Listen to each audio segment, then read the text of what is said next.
મકર સંક્રાંતિ પર્વનું હિન્દુ ધર્મમાં વિશેષ મહત્વ છે।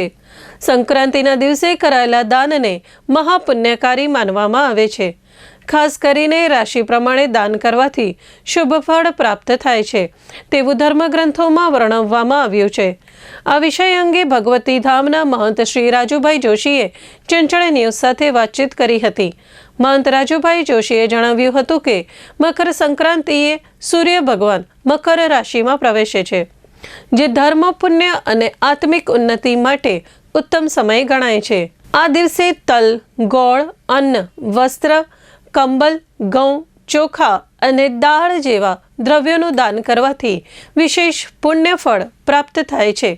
તેમણે વધુમાં જણાવ્યું હતું કે જો વ્યક્તિ પોતાની રાશિ અનુસાર દાન કરે તો ગ્રહ દોષ શમન થાય છે અને જીવનમાં સુખ, સમૃદ્ધિ તથા આરોગ્ય પ્રાપ્ત થાય છે।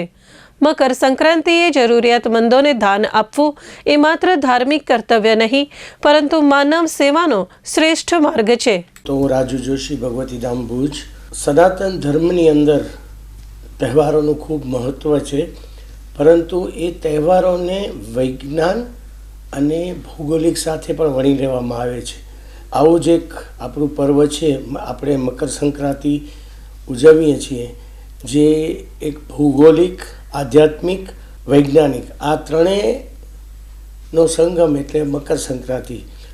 14 જાન્યુઆરી એટલે સૂર્ય મકર રાશિમાં પ્રવેશ કરે છે ત્યાં સુધી સૂર્ય મીન રાશિમાં હોય છે અને આપણે એને મીનારક કહીએ છીએ।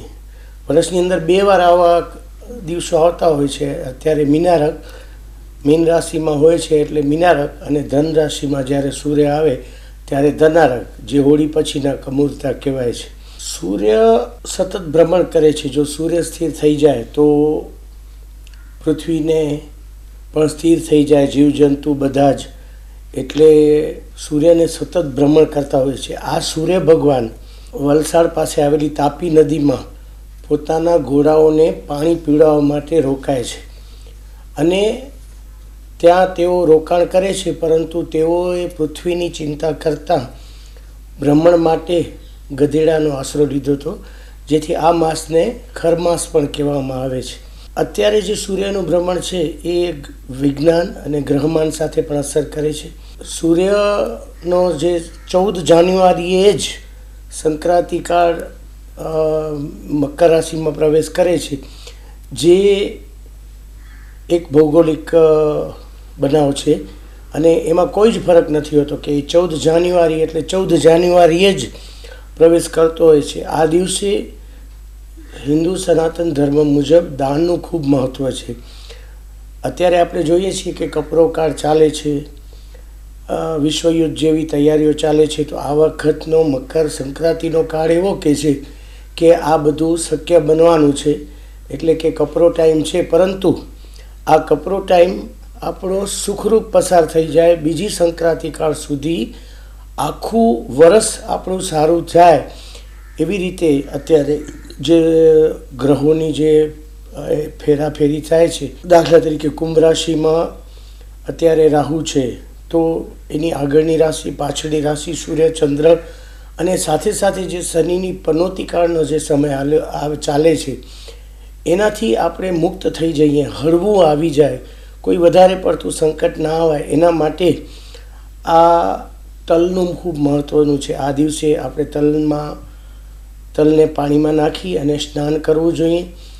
વિવિધ રાશિ મુજબ પણ એ દ્રવ્યનો ઉપયોગ કરીને સ્નાન કરવું જોઈએ અને આ વસ્તુ જરૂરતમંદ લોકોને દાન કરવી જોઈએ, જેમાં ખીચડી આવે છે કે સદાય લીલા રહીએ, પછી તલ છે, શાકભાજી છે, અમુક જે શાક છે દાખલા તરીકે મોગરી છે, રીંગણ છે, આવા બધા દાન આપી અને આપણે આમાંથી હળવા થઈ શકીએ છીએ। આ કરવાથી આપણે આવા બધા સંકટોમાંથી દૂર થઈએ છીએ।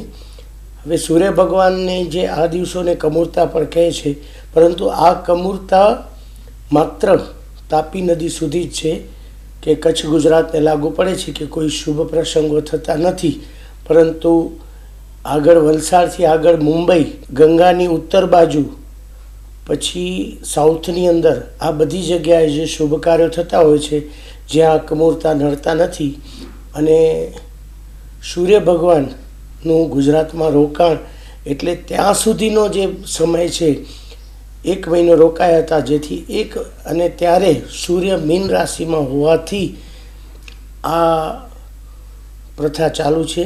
અને સૂર્ય ભગવાન ત્યાં તાપી નદી પાસે રોકાયા એટલા દિવસ કમોરતા હોય છે. અને આપણે જે ભૌગોલિક જોઈએ તો શિયાળાનો સમય છે એ મકર સંક્રાંતિ ફરક પડે છે, પવનમાં પણ ફરક પડે છે, જેથી આપણે પતંગ ઉત્સવ પણ ઉજવીએ છીએ. આમ સનાતન ધર્મનું આ 3 વસ્તુ સાથે ભૌગોલિક, વૈજ્ઞાનિક, આધ્યાત્મિક આ 3 વસ્તુનો સંગમ એટલે મકર સંક્રાંતિ પર્વ.